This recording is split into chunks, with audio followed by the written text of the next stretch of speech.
আমি এসেছি তিনতলা হচ্ছে আমাদের হচ্ছে কাজু কিশমিশের কাজের হচ্ছে মিটিংয়ের জন্য। তো তিনতলা হচ্ছে আম বাগানের হচ্ছে মিটিংটা হচ্ছে অ্যাটেন্ড করেছি আমরা সবাই। তো ব্যবস্থা করা হয়েছিল তিনতলা আম বাগান হচ্ছে মিটিংটা ব্যবস্থা করেছে। এখন হচ্ছে মিটিং হবে। তো আমরা সবাই এসেছি।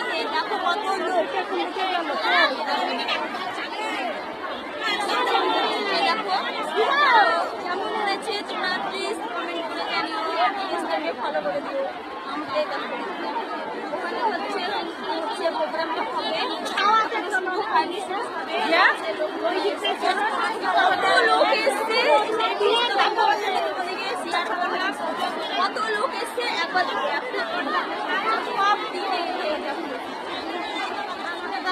কেমন হয়েছে প্লিজ কমেন্ট করে জানিও। আর এই দেখো কত লোক, আর তোমরা কি এসেছো একটা কমেন্ট করে জানিও।